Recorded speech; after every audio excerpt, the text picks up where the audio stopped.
po ba lahat mga kapatid? Mahina po ba? Okay lang naman po, Pastor. Kaya naman po, marinig. Clear na po, ayan, okay na po. Sige po. Ayan, God bless you po. Sige po, service. Maraming salamat po. Magkakasamang muli sa po pag-aaral ng sulat ni Pedro, episode Pedro. Sa kabanatang 1, tungkol po sa biyaya ng Panginoon, tapos po natin yung salutation po so Peter. At napakahalaga po ang pag-aaral sa kapatid.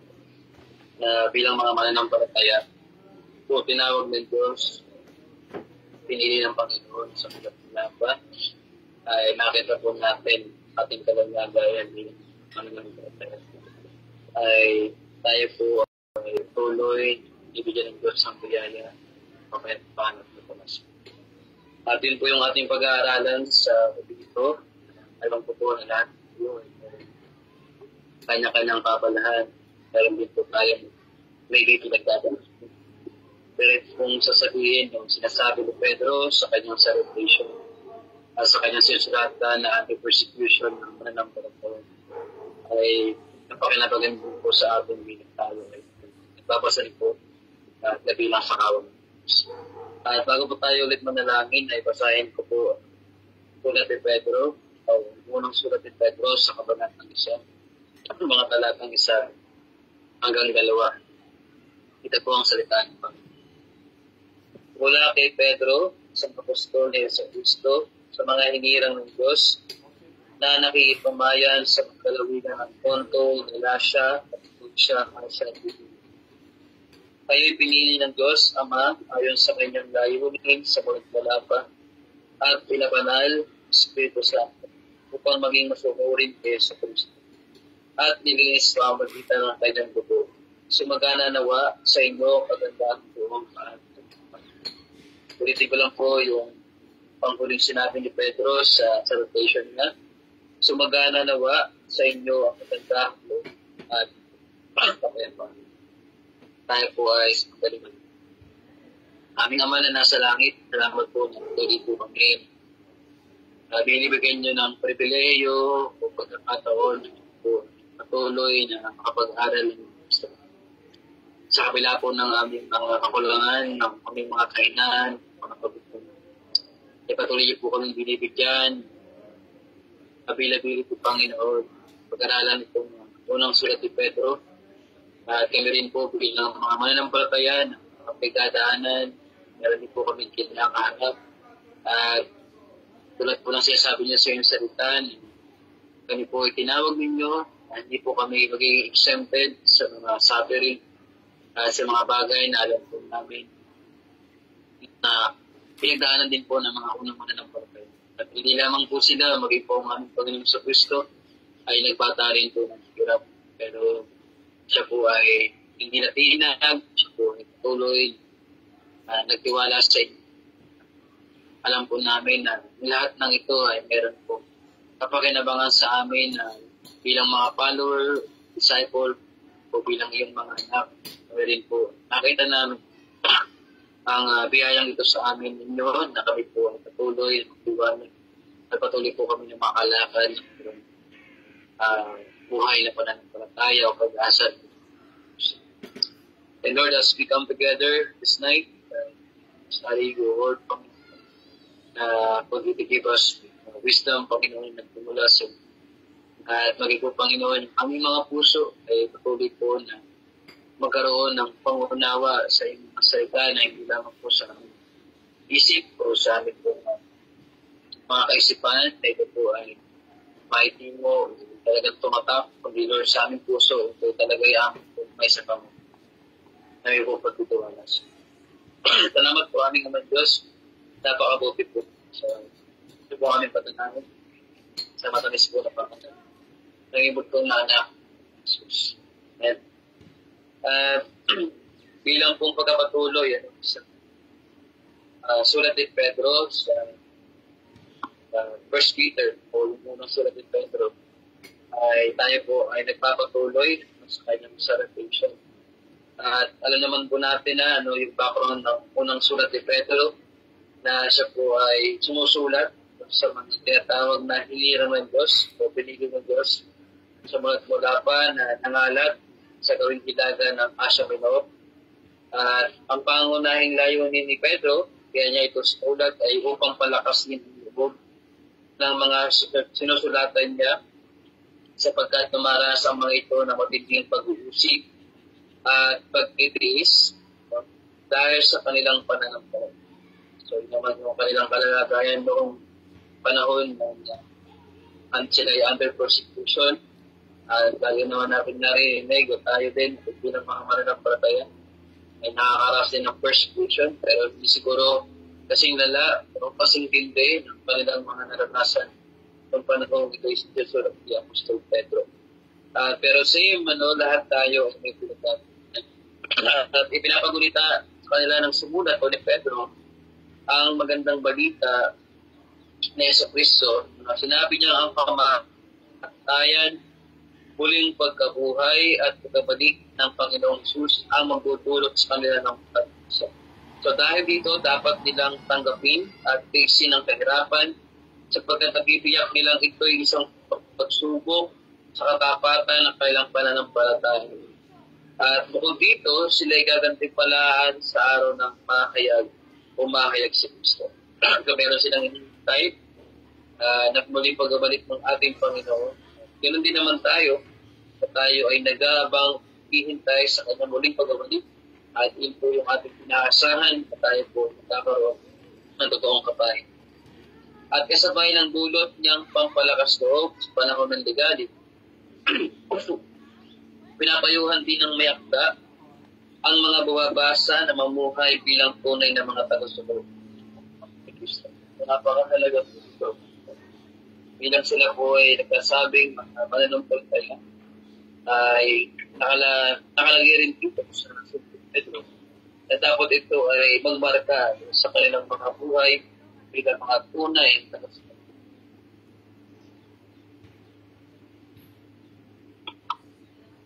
So, ibig sabihin po, ay ito yung kanilang kalalagayan, nagkakaroon ng pagsubok dahil sa kailang pananampalataya. At kung babalikan po natin ang gawa, totoo din po ng Pastor Gordon, ng natin, o yung Book of Acts, kapag natin pong binuksan ang kabanata o chapter 8, ay makikita po natin yung nagkaroon talaga ng pangangalan ng pananampalataya dahil sa persecution. At yun naman ay niloob ng Panginoon para may bahagi ang mabuting balita o salita ng Diyos, hindi lamang sa Jerusalem, hindi lamang sa Samaria, hindi sa lahat ng sulok mundo. Kaya tayo rin bilang mga Pilipino, tayo yung mga bunga ng pagkalat ng magandang balita. So, ibig sabihin, lahat ito ay nasa kamay ng Diyos. Pagkakot ito ay hindi madaling pinagdaanan ng mga mananampalataya ng panahon depende. At atin na po na pag-aralan ng mga nakaraan tungkol sa salitang kinirang ng Diyos. Tayo ay mga sojourner, tayo ay mga nakikipamayan sa mundong ito sa pagkatangkalang sinusulatan, hintil na ng mga mananampalataya kung paano naging mga bahay ng mga Judyo dito. Ay makikita natin na yung tinatawag na sojourner ay hindi dahil sila ay taga-Israel at tinatawag iba't ibang lugar. Kundi ang ating makikita dito ay bilang mga tinawag at pinili ng Diyos from foundation of the world, tayo ay mga sojourner sa mundo nito. So tayo ay ang ating talagang tirahan o ang ating talagang tunay na tahanan ay hindi sa mundo nito, kundi sa bayan na kapiling ng ating manunita. Isa po yung sa lahat at mga help sa mundo. So, ibig sabihin po, ay napakahalaga ng pag-antong ito. Sabi sa talatang 2, kayo pinili ng Diyos Ama sa kanyang layunin sa mga talaba. So, yung source o yung author ng ating kaligtasan ay ang Diyos. Siya ang pumipili, siya ang nagliligtas, pero gating niya po ang bagay na yun. At wala po tayong pwedeng itandan o wala po tayong pwedeng ginagdamo sa Diyos sapagkat siya ang merong karapatan na magligtas sa kanyang mga anak. At kung sa kanya po nagmumula ang kaligtasan, sinasabi rin po sa ating napag-aralan, no, na tayo ay pinabanal ng Espiritu Santo. So kung merong salvation, nagmumula ito sa Diyos, at ito ay ina-apply sa atin sa pamamagitan ng banal na Espiritu. At dito natatapos sapagkat ating napag-aralan, pagkatapos tayo ay maligtas o set apart sa Word, ito yung pinatawag natin na ano ba yung dapat na masunod o mangyari kapag tayo ay ligtas na. So sinasabi dito upang maging masunurin kay Yesu Kristo at hindi na sa pamamagitan ng Bible. So bilang tayo po ay saved, tayo po ay merong tinatawag na obedience, kaya sabi nga ng Biblia, obedience better than sacrifice. So bilang mga anak talaga ng Panginoon, tayo po ay meron mga binagong buhay at natulog na sinusunod sa Diyos. Bagamat nagiging perfect lahat, meron pa rin tayo mga pagsangsang, meron pa rin tayo mga pagmamasana, pero ang pinatawag dito ay tayo po ay sumusunod sa ating Panginoon Jesus. Sabihin, kung ano yung nakasunod sa kanyang mga salita at yung dapat natin sa pangumay bilang mga lingkod ng Panginoon. Bagamat hindi talaga naging perfect o talaga hindi 100% tayo ay nakakasunod, pero ito yung ating heart, ito yung tibok ng ating puso at tayo ay maging masunurin sa ating Panginoon. Yan po yung mga bagay na ating napag-usapan na napakahalaga po na Diyos ang pumipili, tayo ay set apart ng Holy Spirit at tayo ay inuutusan at pinukumanda sa Lord sa ating Panginoon. So, ang buong Trinidad ng Father, God the Holy Spirit, and God the Son. At dito po sa karuktong, bilang pagkatapos po ng salutation ni Peter sa kanyang letter, ay napakahalaga po nito na sinasabi niya, "Sumagana nawa sa inyo ang kagandahang loob at kapayapaan." Sa Wigang Banyaga po ay napakahalaga rin ito na sinasabi na itong tinatawag na grace and peace be multiplied to you ay yun po ay napakahalaga na dapat po natin pangko. So kung mapapansin po natin sa letter ni Peter, ito rin po ay binabanggit sa 2 Peter chapter 1 verse 2. So basahin po natin sa 2 Pedro kabanatang 1 talatang 2. So ganito rin po yung kanyang buka. Ang pagkakasabi niya dito, "Sumagana nawa sa inyo kagandahang loob at kapayapaan ng Diyos sa pamamagitan ng inyong pagkakilala sa Kanya at sa ating Panginoon." Bagamat medyo parang may dagdag, dahil nga sa unang sulat niya, kabanatang 1 talatang 2, ay makapansin natin, napakaiksi. Pero dito sa 2 Pedro, kabanatang 1 talatang 2, ay sinasabi pa rin niya, yung "Sumagana nawa sa inyong pagandahang loob at kapayapaan ng Diyos." Pero meron siyang nilagay na sa pamamagitan ng inyong pagkakilala sa Kanya at sa ating Panginoon.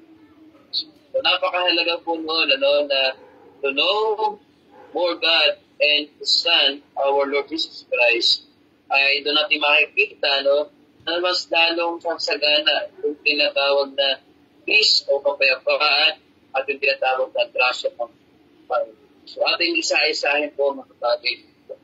So ano po ba ang pinagkaiba ng grace at saka ng mercy? So lagi po yung binabanggit sa salita ng Panginoon. So, napakaraming talata sa Biblia, lalo sa sulat ni Pablo, yung kanyang salutation o pagbungat ng mga pananalita sa kanyang mga letter. Sapagkat kung di po natin o kung ating pong titingnan na almost ng New Testament ay si Peter as Pablo po ang sumulat. So kung di po ako nagkakamali, ay almost 13 letters ang kanya pong naisulat. So talagang napakadami. Kung meron 27 books sa New Testament, ang 13 po doon ay kay Pablo po nagmula po sa kanya mga sulat, sa mga iglesia o sa mga churches at sa mga individual na mga tao. O Timoteo, may Titus at Philemon.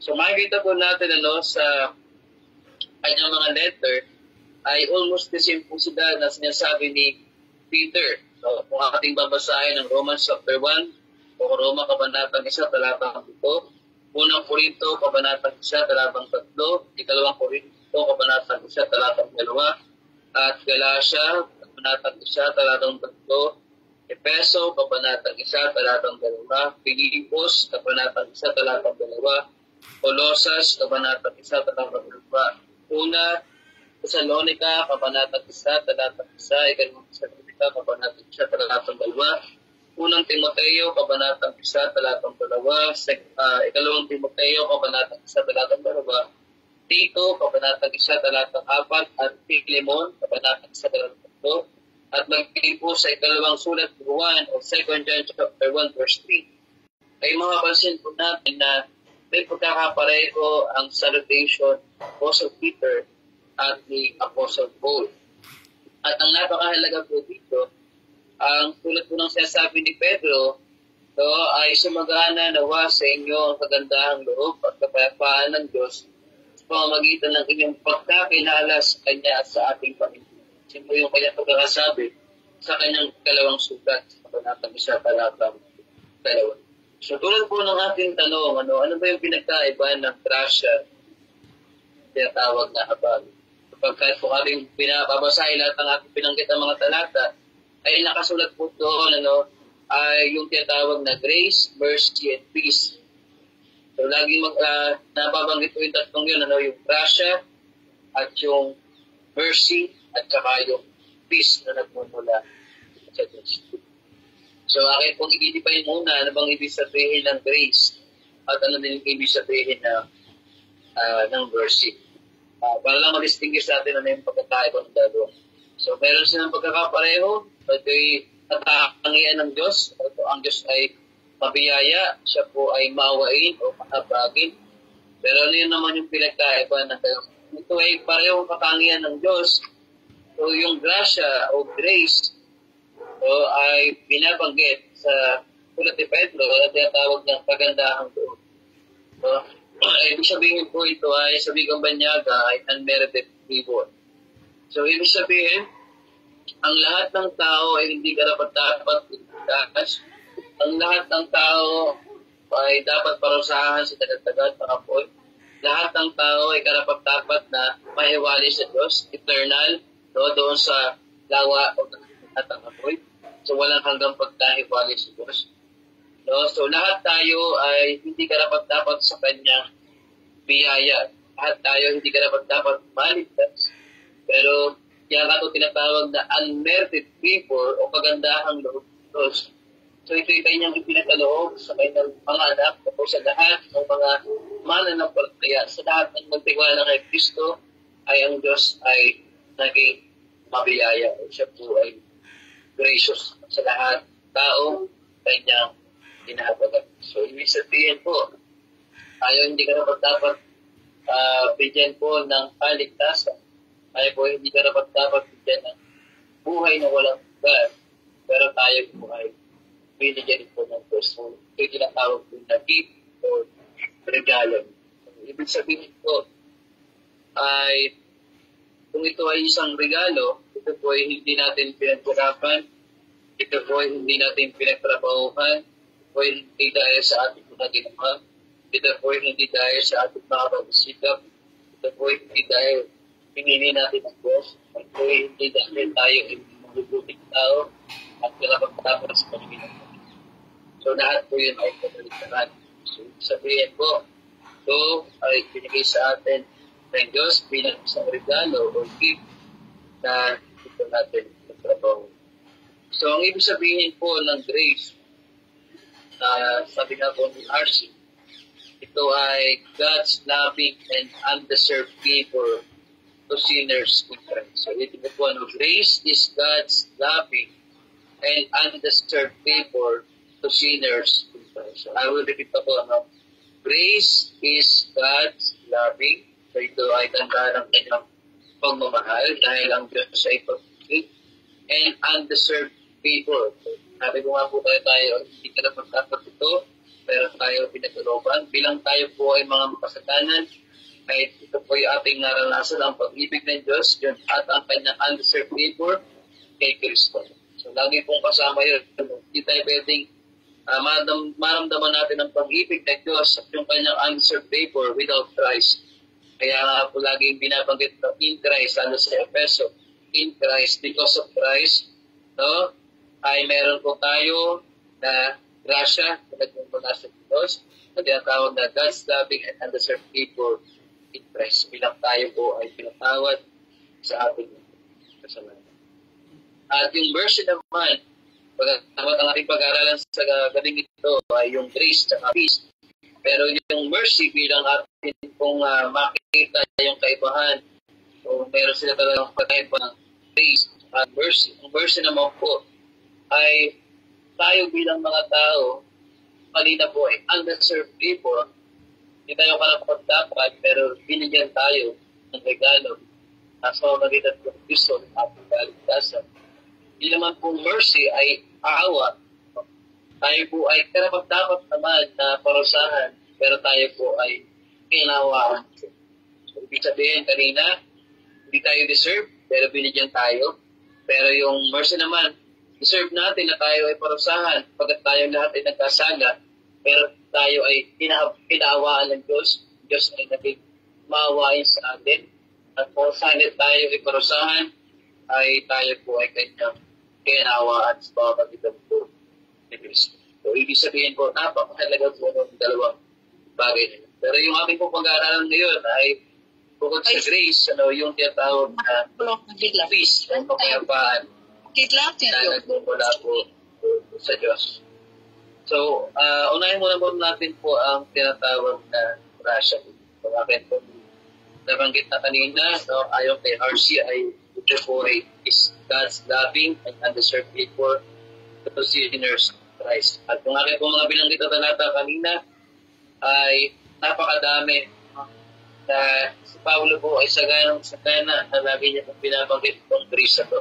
Na sa wikang Griego ay tinatawag po na charis. Na ang ibig sabihin po ay kindness o kabaitan o favor.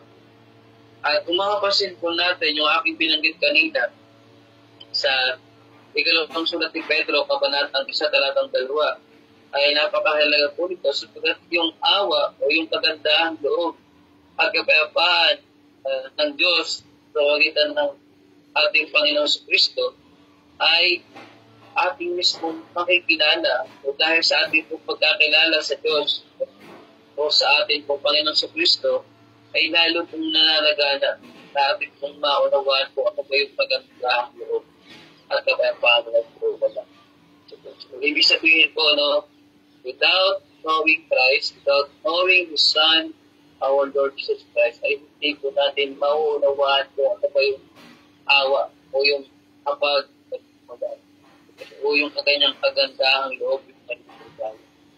So, kung ating pong babalikan, kung ano ba yung ginawa ng ating Panginoon sa cross ng Kalbaryo, kung ating pong babasahin yung Isaias kabanatang 3 o Isaias 3, ay ma-appreciate po natin ano po yung tinatawag na kagandahang loob ng Diyos. So, ibig sabihin po na tayo dapat yung karapat-dapat na parusahan, pero merong umako para sa mundo po.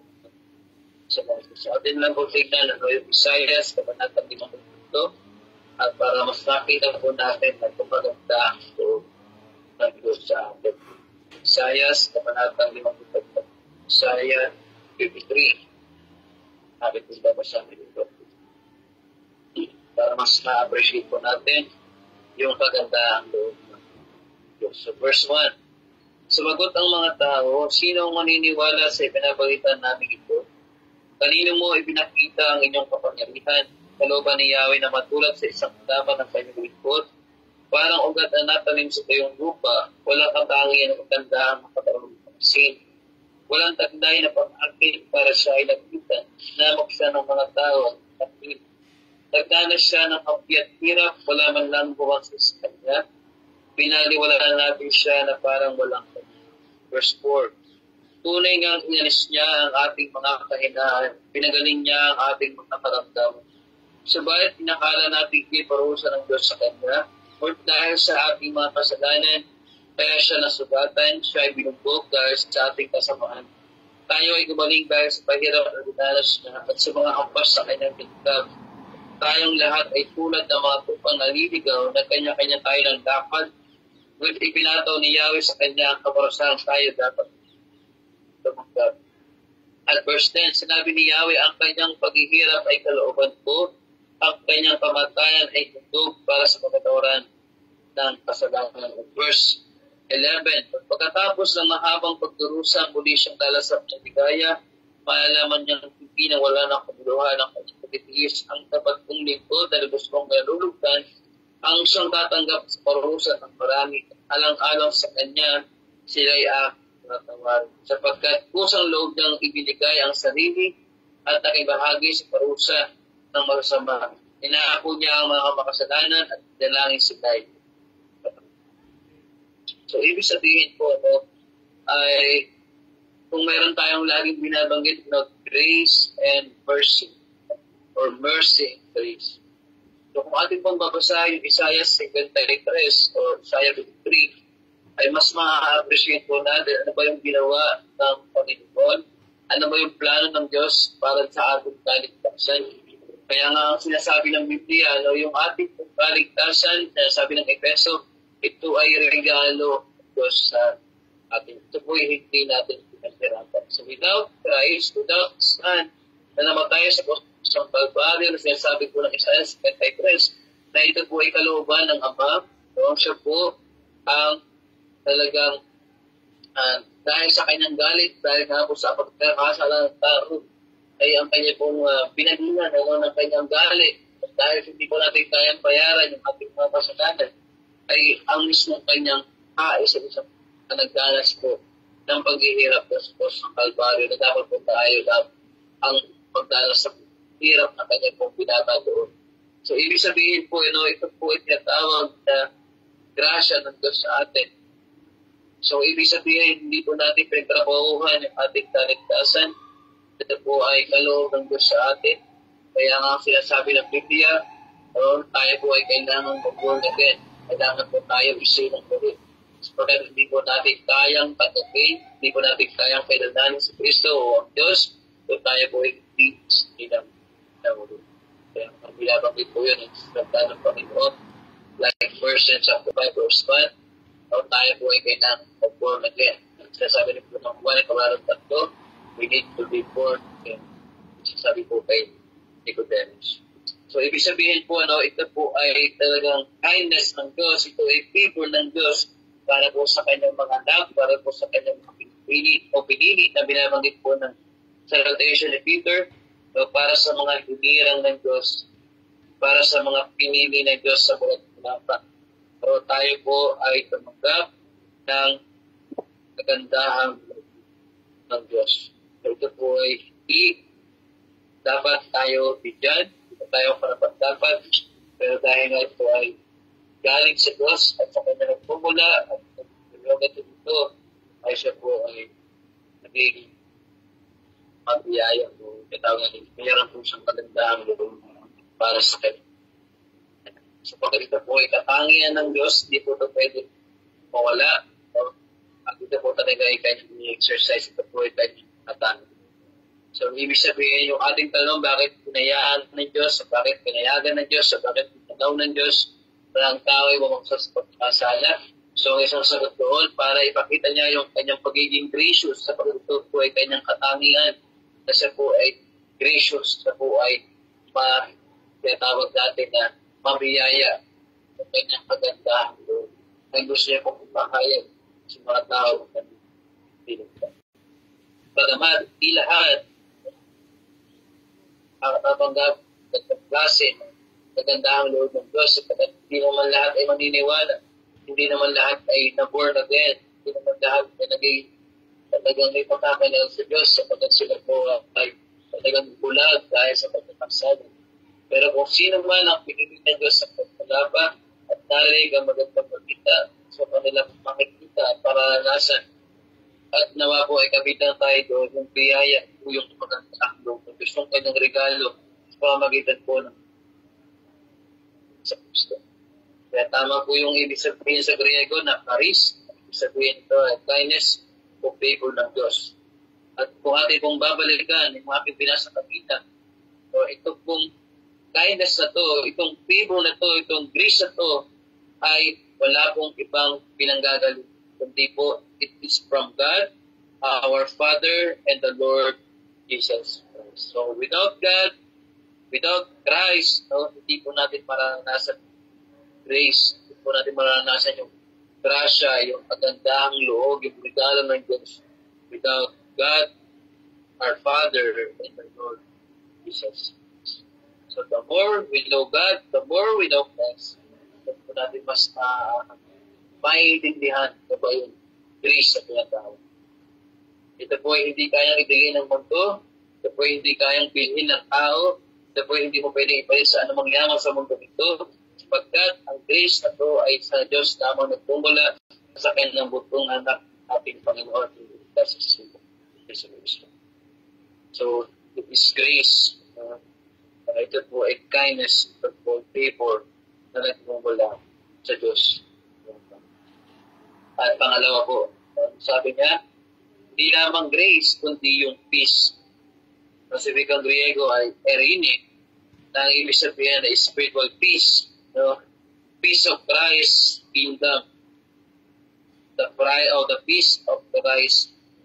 So sabi naman po ni R.C., ang ibig sabihin po ng peace, it is the objective condition of being right with God through Christ. So ulitin ko po, peace is the objective condition of being right with God through Christ. So kanina po yung grace, ang ibig sabihin is God's loving and undeserved favor to sinners in Christ.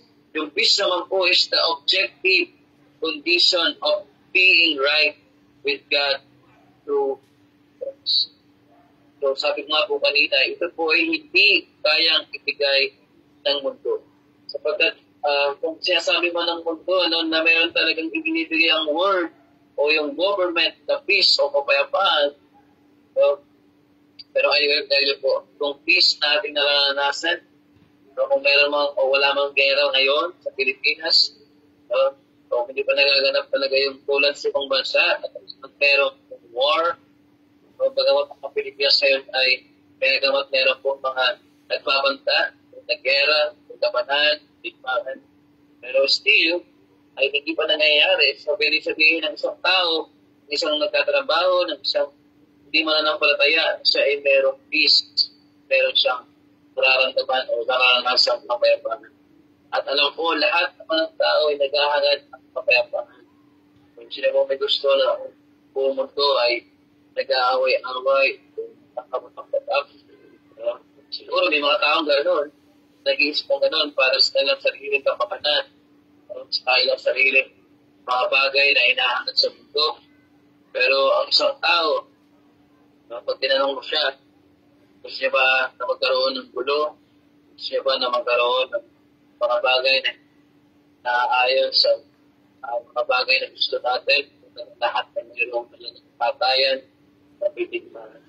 So kung may mga taong gano'n, pero alam ko, meron pa rin mga tao magsasabi na ayaw niya ng gulo, ayaw niya ng bigman, ayaw niya walang kapayapaan. Kaya kayo iba, kung bakit pa ng lugdog, dumalayo sa maraming tao kasi gusto niya ng peace, gusto niya ng kapayapaan.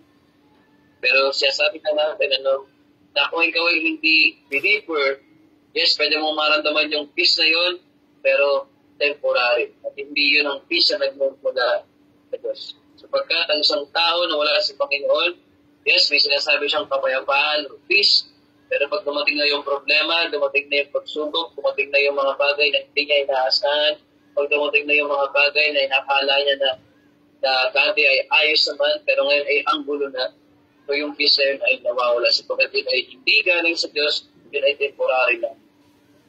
Pero itong peace na ito, na nanggagaling sa Diyos, na sabi na objective condition of being right with God through Christ. So lahat po ng believer, dapat meron po talagang peace o meron talaga siyang kapayapaan. Ano ba yung peace na to? Yung peace na to, katulad po ng mga susunatan ni Peter, that they are under persecution, na mayroon talagang suffering, mayroon talagang problema, pinagdadaanan. Pero yung peace na to ay hindi pa rin nawawala. Bakit? Sa Diyos po ito nagmumula, at yan po yung kaibahan na ibinibigay ng mundo na kapayapaan sa ibinibigay ng Diyos na kapayapaan. Sapagkat itong kapayapaan ito ay hindi po nawawala.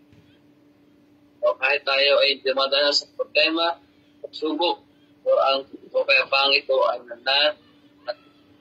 hindi ko alam kung naranasan niya po yun. Pero sana po, unawa po, noon talagang naranasan po natin yung peace na yun. Kahit wala kang pera, kahit meron kang problema, kahit na hindi na maganda yung nangyayari sa ating kapaligiran. Pero yung peace na yun ay nasa iyo pa rin puso. Pag ito po ay nilagay ng Diyos at ito pinanatili sa isang mananang parang. So, ito yung objective condition of being right with God. So, bakit po? Sa dati tayo ay mga kahawi ng Diyos, sa dati po tayo ay kalaban ng Diyos, sa dati ang Diyos ay ulit sa atin. Pero dahil kay Kristo, tayo po ay na-reconcile. Kaya po yung tinatawag na dating tayo ay hiwalay sa Diyos, tayo po ay pagkagalit. Ang Diyos ay galit sa atin, tayo ay galit sa Diyos. Pero now, because of Christ, we have peace with God. Tingnan po natin sa sabi po ng salita ng Diyos sa Roma, sa Panatang 5, talatang 1, saka 2. Romans chapter 5, verse 1.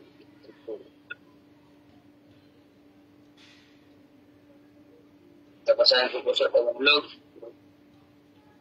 Sinasabi po ni Pablo sa Roma, sa Panatang 5, talatang 1 at 2. Sapagkat napawalang sala na tayo sa pamamagitan ng ating pananampalataya, mayroon na tayong mapayapang ugnayan sa Diyos sa pamamagitan ng ating Panginoong Kristo. Sa pamamagitan ng pananampalataya kay Kristo, tinatamasa natin ang pagandahang loob ng Diyos at tayo ay nagagalak dahil sa pag-asang tayo ay makapabahagi sa kanyang kalawalhatian. So, tuloy ko na po hanggang 5. Hindi lamang iyan, pinagagalak din natin ang mga kahirapang ating tinitiis dahil alam natin ito'y nagbubunga ng pagkatsaga. At ang pagkatsaga ay nagbubunga ng mabuting pagkatao at ang mabuting pagkatao ay nagbubunga ng pag-asa.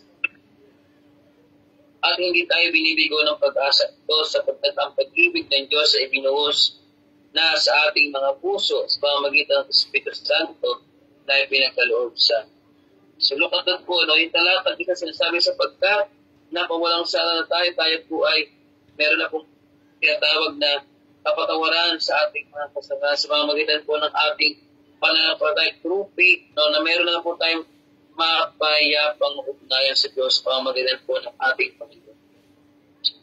So, siya po yung mediator, dati po tayo ay magkaamay, may hidwaan, pero dahil kay Kristo, dahil sa kanyang ginawa sa Kalbaryo at muling pag-abuhay, ay meron na po tayong tinatawag na reconciliation sa Ama, sa Diyos.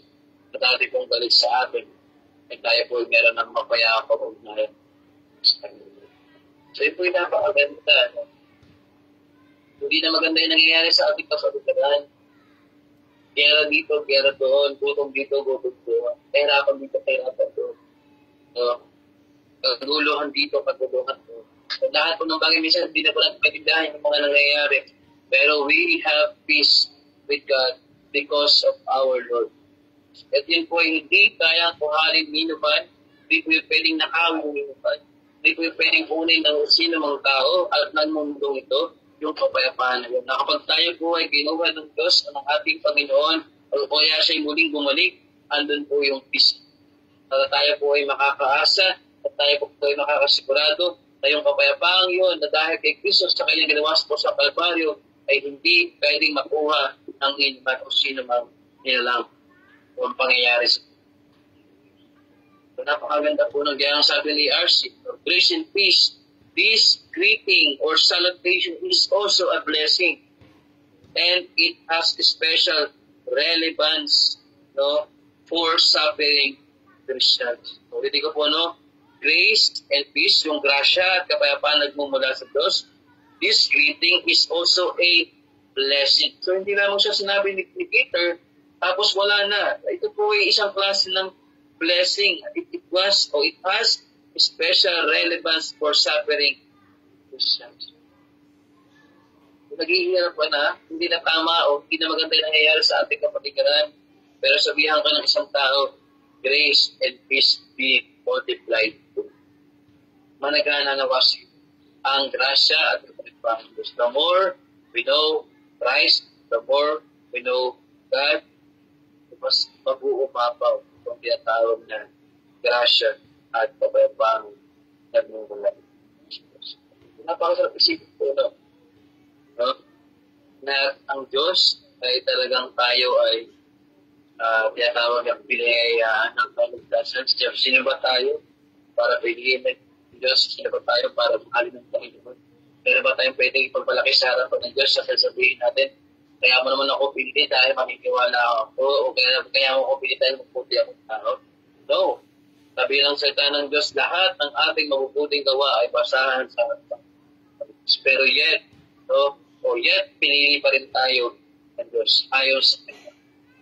Ayon sa kanya. Ayon sa kanya. Sa pamamagitan ng ating Panginoon. Sa Kristo. Ito po ay blessing, na marinig mo na ikaw ay pinagdadaan, sabihan ka ng kapatid mo, grace is be multiplied through our Lord. To know more about us. Blessing po ito. At kung ikaw ay pinagdadaan, napakahalaga po ng mga pananalig kami. Yung kindness ng Diyos. Peace na nakumula sa Diyos because of our Lord Jesus Christ. Kahit anong mangyari, meron tayong kapayapang sa Diyos. So this verse proclaims all three persons of the one God who blesses His people. This verse proclaims all three persons, God the Father, God the Son, and God the Holy Spirit, who blesses His people. Sabihin ni Peter, grace and peace be multiplied. So, sabihin na, multiply to you. O sa iba pong salin, fullness measure, increase, multiply. Hindi lamang po single peace, single grace, kundi increasing, multiplying in its fullest measure. Tinapo natin Jude chapter 1 verse 2. Wala naman ibang chapter 2. Chapter lang ito. So Jude, verse 2. So na ko na po sa verse 1. Wala kay Judas, lingkod na sa Kristo at kapatid ni Santiago. Para sa mga tinawag ng Diyos, mga namumuhay sa pag-ibig ng Diyos Ama, at iniingatan na sa Kristo, sumagana nawa sa ito ang kapag, kapayapaan. The same, no? Like Peter, sabi niya, like Paul, sumagana, being multiplied, increasing, no? Alin, yung grace, yung peace, at yung love na nagmumula. Sarap po na. Kapag nangihinga tayo, or hindi na natin kaya, isipin natin, ang grasya ng Diyos, nasa atin, yung peace ng Diyos, nasa atin, at yung pag-ibig ng Diyos, nasa atin. So, alam ko na hindi madali, pagdadaan ba natin ulit. Pero take heart, kakasa tayo, lahat tayo, inahapagan ng Diyos, yung kapayapaan yung balas, na hindi kayang ibigay. At kung sino man sa atin dito, mula pang ganong klase ng kapayapaan, din po ay sinasabi mo dito. Tayo ay tumanggap ng peace na mula sa Diyos dahil po sa ginawa ng ating so tayo man ay gumagaan ng pagsubok, problema sa abiling state o pagkakamay, problema sa pamilya, problema sa trabaho, mga bagay na pwede pa natin pagpapag. Take heart, isipin natin mabuti, tak natin sa ating isipan at puso, that our God is gracious and merciful at tayo ay pinagkasundo. Na dati ang Diyos sa galit sa atin, pero ngayon ay inilig tayo sa pamamagitan nito. So yung the greatest na pwede pong i-show ng Diyos sa atin yung kanyang pag-ibig at kung namatay ang ating pag-ibig sa Diyos. So wala na pang iba. Wala nang iba sa pamamagitan nito. Kung po natin kapaligtan yun, na ang Diyos ang pinagmumula ng pagkakrasya at totoong pagkakrasya. Niniwala kayo sa depression. Niniwala tayo sa mga bagay sa hindi na kinakain ng kalooban ng ating isipan. Hindi natin isipin, hindi sa ating mga puso. Tayo ay meron papayapa kung mga nagdagdag. Pag tayo ay namatay, pag tayo ay pinagpapatuan, tayo po ay makakarap sa ating maniligta na ang Diyos po ay hindi nagkakalit sa atin. Kundi ang Diyos ay nagkakang loob sa atin. At nato po tayo mapayapa sa Panginoon. At yun po ang hindi tayo makakabili sa unbeliever. Yung Christianity. Yung believer, ito po ay exclusive lamang para sa believer. Yes, pwede natin itong share sa iba. Yung gospel. Magkaroon din sila ng papayapa kung nais. Ito po ay talagang biyaya. Kung sila ang nabidagdag. Yes, po siya. So, ilang muna po, natapos po natin yung salutation. Hopefully by next Sunday. Pasura na po natin yung verse 3, pagbabago yung verses, verse 3 po siya. So tayo po yun. Aming naman Diyos, salamat po sa privilege nito. Ito po ay pag-aaral. But Lord, kapag po may limitasyon, physically, emotionally, spiritually. Pero Lord, gusto tayo, ituloy po ay, ituloy po isa. At ang ito, Panginoon, ang kapay ang Panginoon. Lord, sa panahon po na hindi po namin maintindihan ang nangyayari sa Panginoon. Tuloy po namin kayo na mapagkatiwalaan sa kakilala. Sa pagkat alam po namin, Panginoon, hindi po yung napakasaganan ng pagbagit po yayas. At pagkat po kapayapang dulog po ng mahal po ng Kristo. Dahil sa kanyang lumas po siya. Kaya nakakasip po kami. Tayo po ay salamat po, Panginoon, sa lahat ng ito. Patuloy po kayo maging mabiyaya kung sino po sa anong dito sa pamilya, sa trabaho, sa personal. Patuloy po natin makita na you are gracious God, that you are merciful God. Na tayo po ang patuloy ng bibig sa kapayapang. Sa lahat ng Panginoon, patuloy po ngayon ng tiwala sa inyo po yung aming mga isip, kawalan po ng tiwala, at mga bagay po na nagpunagin anxious po. Lord, help us, Father. Alam po namin ang tayo po meron ng magayabang. So, ito yung dapat po namin sa aming mga puso. At sa aming po isipan, tayo po ay gracious and merciful. Thank you, Father. Patuloy po kayo marami.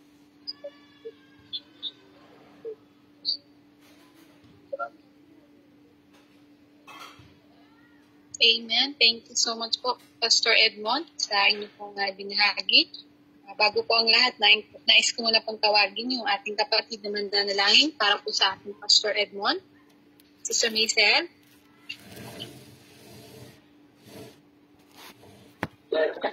Okay po. Pasok lang po. God bless you.